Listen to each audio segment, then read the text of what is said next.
নমস্কার দর্শক বন্ধু, আমি জ্যোতিষ সম্রাট শ্রী শক্তি। আজকে আমি কুম্ভ লগ্ন বা কুম্ভ রাশির 1432 সাল বাংলা কীরকম যাবে সেই নিয়ে সংক্ষিপ্ত আমি একটা আলোচনা করছি। এই কুম্ভ লগ্ন বা কুম্ভ রাশিতে দেখা যাচ্ছে যে আপনি তিনটে নক্ষত্র পাবেন। তিনটে নক্ষত্রের মধ্যে আপনি 23, 24 এবং 25 অর্থাৎ ধনিষ্ঠা, শতবিশা এবং পূর্ব ভাদ্রপদ, এই তিনটে নক্ষত্র আপনি পাচ্ছেন। এবং আপনার ক্ষেত্রে কুম্ভ লগ্ন বা কুম্ভ রাশির শনির সাড়ে আপনার দ্বিতীয় পর্যায় শেষ হয়ে যাচ্ছে 29 মার্চ রাত্রির 8টা 18 মিনিটে।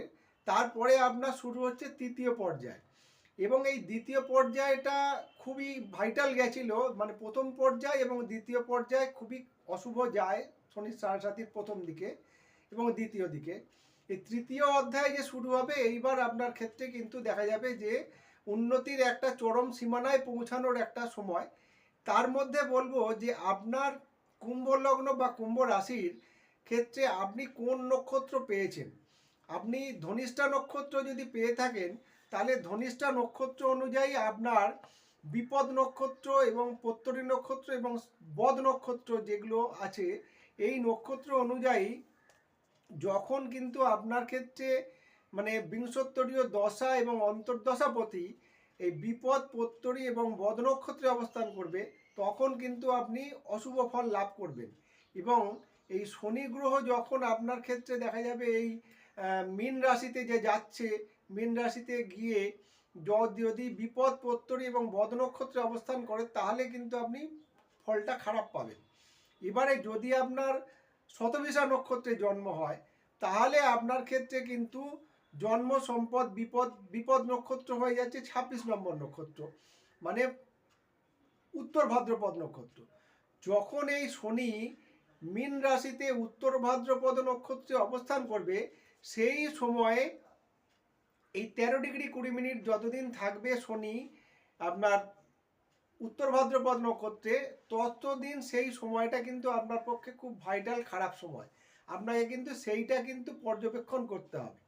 এবং আপনার রাশি চার্ট অনুযায়ী দেখা যাচ্ছে বছরের শুরুতেই কুম্ভ রাশির ক্ষেত্রে দ্বিতীয় স্থানে আপনার শুক্র, বুধ, শনি এবং রাহু অবস্থান করে আছে, এবং তৃতীয় স্থান মেষ রাশিতে রবি গ্রহ অবস্থান করে আছে, চতুর্থ ভাব বৃহস্পতি বৃষ রাশিতে অবস্থান করে আছে, এবং আপনার ষষ্ঠ ভাব হচ্ছে কর্কট রাশি, সেখানে মঙ্গল গ্রহ অবস্থান করে আছে। অষ্টম ভাব হচ্ছে আপনার কন্যা রাশি, সেখানে কেতু গ্রহ অবস্থান করে আছে। এবারে আসা যাক যে যেহেতু আপনার এখানে মে মাসে দুটো গ্রহ ঘর পরিবর্তন করবে, যেমন এক হচ্ছে বৃহস্পতি 15ই মে আপনার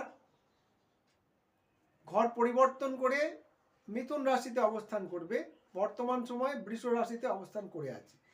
আর রাহু আপনার মীন রাশিতে অবস্থান করে আছে 18ই মে রাত্রি 7টা 40 মিনিটে। সে কিন্তু আপনার রাশিতে মানে কুম্ভ রাশিতে অবস্থান করবে। এবার এই অবস্থানজনিত ফলের জন্য দেখা যাবে যে আপনার কিন্তু বছরের প্রথম দিকে 1-2 মাস একটু খারাপ গেলেও তারপরে কিন্তু আপনার একটা ভালোর দিকে আস্তে আস্তে যাবে। এবার আপনার বিংশোত্তরীয় দশা অন্তর্দশা সাপেক্ষে কিন্তু ফলের অনেক তারতম্য হয়। সেইটা কিন্তু আপনাকে কিন্তু আগে থেকে জানতে হবে যে আপনার বিংশোত্তরীয় মতে কোন দশা এবং অন্তর্দশা চলছে, সেই দশা অন্তর্দশাই কিন্তু আপনাকে ফল দেবে। এবারে আপনার যেহেতু বৃহস্পতি বছরের শুরুতেই চতুর্থ স্থানে অবস্থান করে আছে, সেহেতু মানে গৃহ সুখ শান্তি, বিদ্যার সঙ্গে যারা যুক্ত তাদের পড়াশোনায় সাফল্য লাভ, তাদের রেজাল্ট ভালো হওয়া, এগুলো কিন্তু হবে। আবার যখন মিথুন রাশিতে বৃহস্পতি গিয়ে অবস্থান করবে, সেটা হচ্ছে আপনার পঞ্চম ভাব, পঞ্চম ভাবে যখন অবস্থান করবে, তখন দেখা যাবে যে যারা উচ্চ বিদ্যার সঙ্গে যুক্ত আছে তারা উচ্চ বিদ্যা হবে, বা যারা আপনার স্পেকুলেশন করে কোনো কিছু বিষয়, বা যারা গুরুগিরি করে মানে অধ্যাপনার সঙ্গে যুক্ত, বা মানে পড়াশোনা সঙ্গে যুক্ত বা পড়াশোনা অধ্যাপনার সঙ্গে যুক্ত আছে, তাদের কিন্তু আয় উন্নতি বৃদ্ধি পাবে, তাদের কর্মের উন্নতি হবে, তাদের নতুন নতুন দিগন্ত খুলে যাবে, এরকম কিন্তু হওয়ার একটা যোগ থাকছে। আবার কুম্ভ লগ্ন বা কুম্ভ রাশির যেহেতু 18ই মে আপনার রাশিতেই কিন্তু রাহু এসে অবস্থান করছে, হঠাৎ করেই কিন্তু মানসিক চঞ্চলতা আপনার তৈরি হবে, মানসিক চঞ্চলতার জন্য কিন্তু এটা অস্থির মনমতি হয়ে যাওয়ার সম্ভাবনা, সেটা কিন্তু সচেতন থাকতে হবে। কিন্তু এই 7.5 লাস্টের দিকটায় কিন্তু আমি বলবো খুবই ভালো ফল লাভ করবেন। আপনারা একটু ভালো করে বিচার করে একটু ধীর স্থিরভাবে আপনারা পর্যবেক্ষণ করে দেখবেন আপনার কুম্ভ লগ্ন বা কুম্ভ রাশির প্রথম অধ্যায়, দ্বিতীয় অধ্যায় শেষ হয়ে গেল, আপনার তৃতীয় অধ্যায়ে কিন্তু আস্তে আস্তে আপনি উন্নতির শিখরে পৌঁছাতে সক্ষম হবেন। কিন্তু আপনার ক্ষেত্রে বলবো একটু মানসিক চঞ্চলতা এবং অস্থির মনমতিটাকে ঠিক করে যদি আপনি এগোতে পারেন তাহলে কিন্তু ভালো। এবং আপনার যেহেতু পঞ্চমে বৃহস্পতি যাবে 15ই মে, সেহেতু নবম স্থানে আপনার বৃহস্পতির দৃষ্টি থাকার জন্য ভাগ্যের একটা কিন্তু উন্নতি, কর্মনৈতিক একটা উন্নতির যোগ লক্ষ্য করা যায়।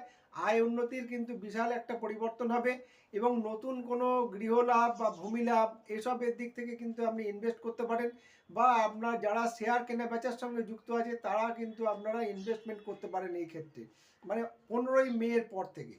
এবারে আপনার কুম্ভ লগ্ন বা কুম্ভ রাশির যদি আপনি হয়ে থাকেন, আপনি কোন নক্ষত্রে জন্মগ্রহণ করেছেন সেইটা আপনার ক্ষেত্রে কিন্তু একটা খুব ভাইটাল বিষয়, সেইটা জেনে কিন্তু আপনাকে এই বিচারগুলো আপনি পেতে সক্ষম হবেন। যাদের কুষ্টি করা নেই, যাদের জন্মচক্র করা নেই, তারা আমার সঙ্গে যোগাযোগ করতে পারেন। আমার ফোন নাম্বার 9831434774। আমি অনলাইন এবং অফলাইনে দু রকমেরভাবে বিচার করে থাকি। আমি বর্ধমান শহরে আসছি প্রত্যেক মাসের প্রথম রবিবারে করে, আপনারা যোগাযোগ করুন। আমার বউবাজারে চেম্বার আছে, গড়িয়াহাট চেম্বার আছে, সল্টলেকেও চেম্বার আছে। যারা যোগাযোগ করতে চাইছেন আমার সঙ্গে যোগাযোগ করতে পারেন। আপনারা সবাই সুস্থ থাকবেন, ভালো থাকবেন। নমস্কার দর্শক বন্ধু।